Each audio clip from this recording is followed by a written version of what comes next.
Hello दोस्तों, कैसे हैं आप। आज हम स्टार्ट करेंगे क्लास 10th के चैप्टर 5 यानी कि अर्थमेटिक प्रोग्रेशन। बेटा अगर हम बात करें कि जो प्रोग्रेशन होता है ना, वो वैसे तो तीन टाइप का होता है: अर्थमेटिक प्रोग्रेशन, ज्योमेट्रिक प्रोग्रेशन और हार्मोनिक प्रोग्रेशन। लेकिन आपके सिलेबस में एक टाइप का ही प्रोग्रेशन है, उस प्रोग्रेशन को बोला जाता है अर्थमेटिक प्रोग्रेशन। तो आज मैं ये बताऊंगा कि अर्थमेटिक प्रोग्रेशन एक्चुअली होता क्या है और इसके क्वेश्चन हम अगली क्लास से करेंगे और इसके जो बेसिक जो फॉर्मूले हैं वो कैसे कैसे आते हैं। ठीक है, तो आज से स्टार्ट करते हैं अर्थमेटिक प्रोग्रेशन। और बेटा अर्थमेटिक प्रोग्रेशन के एक या दो क्वेश्चन आपके एग्जाम में जरूर पूछे जाते हैं, तो आपको उस बात को ध्यान देना है। अगर मैं बात करूं अर्थमेटिक प्रोग्रेशन, इसको शॉर्ट में बोला जाता है एपी। इसको शॉर्ट में क्या बोला जाता है? एपी। तो देखो, हमेशा जैसे एक मान लो मेरे पास टर्म है 5, एक है 12, एक है 17 और एक कितना है 22, और इस तरीके से ये मेरे पास टर्म है। ठीक है, तो ये टर्म है, तो मैं इसको हमेशा बोलूंगा फर्स्ट टर्म, यानी कि इसको ए से डिनोट करते हैं। और मैं इसको A1 भी बोल सकता हूं, और इसको बोला जाता है A2, यानी कि ये दूसरा टर्म है, ये A3 ये तीसरा टर्म है, ये A4 ये 4th नंबर का टर्म है। और इसी तरीके से हम आगे बढ़ते जाएंगे, तो ये मेरे टर्म क्या होंगे? बढ़ते जाएंगे आगे। तो अगर मैं बात करूं, तो जो ये पहला टर्म है फर्स्ट टर्म, इसको हमेशा A से डिनोट किया जाता है। इसको हमेशा A से डिनोट किया जाता है, इसको बोला जाता है फर्स्ट टर्म। इसको क्या बोला जाता है? First term. अगर मैं बात करूं, ये फर्स्ट टर्म हो गया A1। एक होता है D, है ना? D को मैं बोला जाता है कॉमन डिफरेंस। क्या बोला जाता है? Common difference. कॉमन डिफरेंस अगर आप देखो तो D, यानी कि अगर मैं 12 से 5 माइनस करूं, तो मैं ऐसे भी बोल सकता हूं कि A2 माइनस A1 भी बोल सकता हूं। मैं इससे इसको माइनस करूं, तो मैं ये भी बोल सकता हूं A3 माइनस A2 भी बोल सकता हूं। और अगर इससे इसको माइनस करूं, तो A4 और माइनस A3 भी बोल सकता हूं, है ना? तो यानी कि ये अगर अर्थमेटिक प्रोग्रेशन की बेटा पहचान ये है कि इनका देखो डिफरेंस कितना आ रहा है। इनका डिफरेंस, इन दोनों का डिफरेंस आ रहा है कितना? 7, है ना? और इन दोनों का डिफरेंस आ रहा है 5। तो थोड़ा सा मैं सही करूं अगर इसको, तो ये वैसे अगर देखा जाए ना, ये और ये वाला टर्म, ये दोनों गलत थे। इसको क्या होना चाहिए? 90। क्या होना चाहिए इसको? 90। और इसको क्या होना चाहिए? 26, है ना?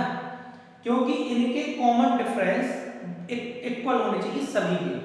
तो देखो आप, इनके कॉमन डिफरेंस इक्वल है, तो A2 बराबर A1, A3 बराबर A2। अब देखो ये सारे बराबर हो जाएंगे, सारे कितने होंगे? 7। यानी कि मैं ये शॉर्ट में बोल सकता हूं कि इसके लिए D की वैल्यू कितनी हो गई? 7। बेटा अर्थमेटिक प्रोग्रेशन उधर ही बनेगा जहां पर ये सारे डिफरेंस कैसे होंगे? इक्वल होंगे। अगर डिफरेंसेस इक्वल नहीं है, तो हम क्या कह सकते हैं? हम जो है इसको मान ही नहीं सकते कि अर्थमेटिक प्रोग्रेशन है। ठीक है, तो आगे बढ़ते हैं। बेसिक चीजें तो ये हो गई। अगर मैं आपसे ये पूछूं, एक इसमें फॉर्मूला होता है, जैसे मान लो कोई सीरीज दे रखी है, ये A1 A2 A3 A4 A5, इस तरीके से ये सीरीज दे रखी है। ये सीरीज दे रखी है, तो मुझे इसमें अगर nth टर्म निकालना है, nवां पद nth टर्म, तो मेरा फॉर्मूला होगा a plus n minus 1 into D, है ना? जो a है वो होता है फर्स्ट टर्म। a क्या होता है? First term. और d क्या होता है? मैंने भी आपको बताया था, क्या होता है? Common difference. Common difference D क्या होता है कॉमन डिफरेंस, ए क्या होता है फर्स्ट टर्म, डी होता है कॉमन डिफरेंस। अगर मैं इसको और आगे ले चलूं तो ये Tn हो गया। अगर मैं बात करूं Sn, Sn is equal to होता है, फॉर्मूला है ये है nth टर्म। एक बार मैं इसको लिख देता हूं, ये है nth टर्म। ये कौन सा टर्म है nth टर्म है।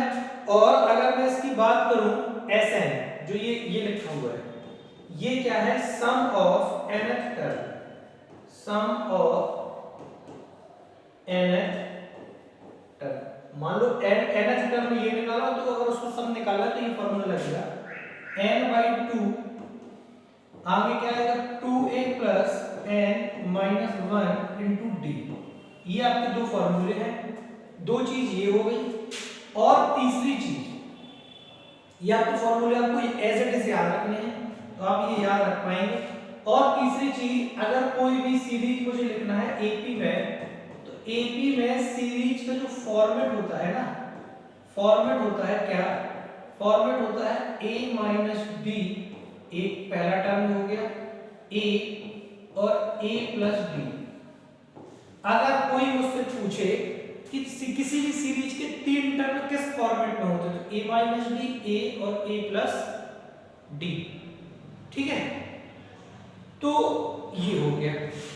और अगर मैं आपसे ये पूछूं कि किसी भी सीरीज के 5 टर्म अगर मुझे निकालने हैं, 5 टर्म, तो उसका फॉर्मेट क्या होता है, तो a माइनस 3d पहला टर्म, a माइनस d दूसरा टर्म, a तीसरा टर्म, a प्लस 3d चौथा टर्म और a माइनस 3d, ये हो गया कौन सा पांचवा टर्म। तो ये कौन कितने टर्म हो गए 3 टर्म, मैं इसको बोल लिख सकता हूं 3 टर्म, और ये कितने हो गए 5 टर्म, है ना। अब बहुत बेसिक सा आपको एक क्वेश्चन देता हूं मैं, एक क्वेश्चन सॉल्व करने के लिए, कि अगर आप देखो कि मुझे कोई क्वेश्चन है मेरे पास, मान लो मेरे पास कोई सीरीज है, कोई सीरीज कैसी है मेरे पास, कोई सीरीज है मेरे पास, कौन सी, मान के चलो कोई सीरीज है इस तरीके से 2, है ना, और ये 2 हो गया, ये हो गया 6,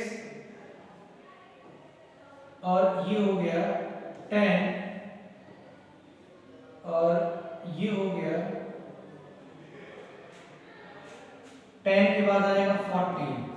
एक सीरीज ये है ना, और एक सीरीज है 5, 10, 15, मतलब ये पूरी सीरीज है।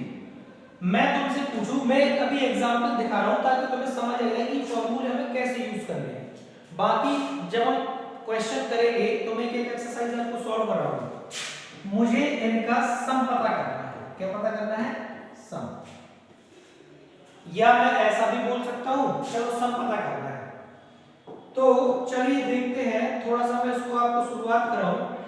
बेटा अगर मैं ये देखूं, मैंने आपको बताया था कि ये डिफरेंसेस इक्वल होने चाहिए, ये वाले डिफरेंस कैसे होने चाहिए? इक्वल होने चाहिए। लेकिन आप देख रहे होंगे कि इसमें डिफरेंस है 3 का, इसमें डिफरेंस 1, फिर इसमें डिफरेंस 4 का, फिर इसमें डिफरेंस कितने का है? 0 का, फिर इसमें डिफरेंस कितना होगा? 5 का। यानी कि ये कोई भी सीरीज नहीं बनी। मुझे ऐसा लग रहा है कि कोई भी सीरीज नहीं बनी। एपी तो नहीं बनेगी ना ये। अगर एपी नहीं बनी तो अब हम इसको किस तरीके से देखेंगे, है ना? तो अगर मैं थोड़ा सा इसमें और जोड़ डालूं तो मैं इस तरीके से और अच्छे से अगर मैं देखूं ना इसे, तो मैं इस तरीके से देख सकता हूं कि जैसे मैं एक टर्म लिखूं 2, फिर मैं दूसरा टर्म लिखूं 6, फिर मैं तीसरा टर्म लिखूं 10, और फिर मैं अगला टर्म लिखूं कौन सा? 2, 6, 10, और अगला कौन सा हो गया? 14। तो ये हो गया। अभी नहीं, मैं आइडिया दे रहा हूं सिर्फ, है ना?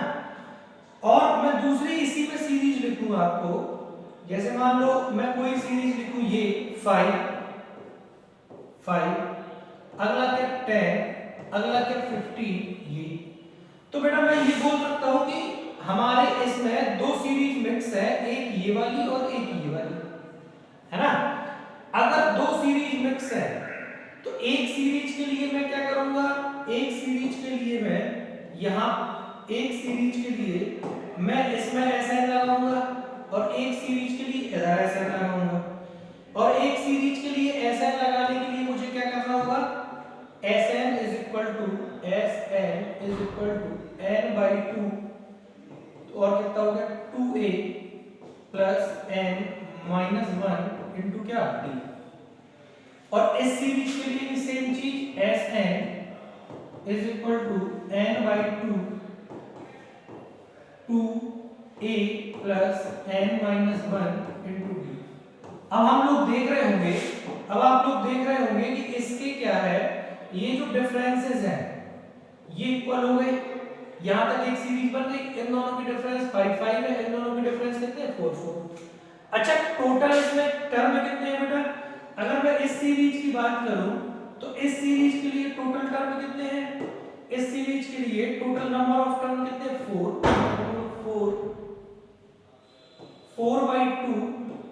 और 2 इंटू a की वैल्यू कितनी है 2 प्लस n की वैल्यू कितनी है 4 टर्म है तो क्या हो जाएगा 4 माइनस 1 इंटू d का मतलब क्या हो जाएगा डिफरेंस, और डिफरेंस कितना है 4। तो ये हुआ। अगर मैं बात करूं इस सीरीज के लिए Sn is equal to n/2, इन दोनों का डिफरेंस कितना हो जाएगा, सॉरी टर्म कितने टोटल 3/2, 2 a कितना है 5 प्लस n की वैल्यू कितनी है 3 माइनस 1 इंटू d की वैल्यू कितनी है 5, है ना। तो ये वाली सीरीज के लिए Sn ये और ये वाली सीरीज के लिए Sn ये। अब मैं थोड़ा सा इसको अगर और सॉल्व करके देखूं तो क्या आएगा 4/2 तो 2 आएगा, ये 2 इंटू 2 4 प्लस 3a और 3 इंटू 4 12, और ये कितना हो गया 16 इंटू 2 तो कितना हो गया 32, ये चीज हो गई। अब मैं बात करूं Sn ये वाली चीज तो ये कितना हो गया 3/2, ये कितना हो गया 3/2 इंटू ब्रैकेट में ये कितना होगा 10 और प्लस ये 2, ये कितना होगा 2 और 2 इंटू 5 तो 10 ये हो गया, है ना। अगर मैं इसको सॉल्व करूं तो 3/2 इंटू 20 और इससे ये कट जाएगा 10 टाइम्स, तो अगर मैं बात करूं तो ये 32 और ये कितना होगा 30, यानी कि जो पहले वाली सीरीज थी ये वाली, इसके लिए पहली वाली सीरीज का सम कितना हो गया 32 और इसका सम कितना हो गया 30, और मुझे टोटल सम निकालना है, तो टोटल सम निकालने के लिए क्या हो जाएगा, दोनों को मैं क्या कर दूंगा ऐड कर दूंगा, तो कितना जाएगा 62। अब आपको ये लग रहा होगा कि अगर मुझे सॉल्व भी करना था तो मैं Sn क्यों याद करूं, मैं Sn क्यों याद करूं, मैं तो डायरेक्ट ही फार्मूला लिख दूंगा, मतलब डायरेक्ट ऐड कर दूंगा इनको। लेकिन बच्चे जब सीरीज में 100 टर्म्स दे रखे होंगे, 50 टर्म्स दे रखे होंगे, 80 टर्म्स दे रखे होंगे, तब आप इनको सॉल्व नहीं कर पा रहे होंगे। अभी आप देख रहे होंगे कितने बढ़िया तरीके से हमने Sn लगाया, Tn लगाया, दोनों को ऐड कर दिया। ये बेसिक आइडिया मैंने दिया था कि Sn का इस तरीके से यूज करते हैं, ठीक है। बाकी एक्सरसाइज को कल से स्टार्ट करेंगे, जब तक के लिए thank you, bye bye, take care.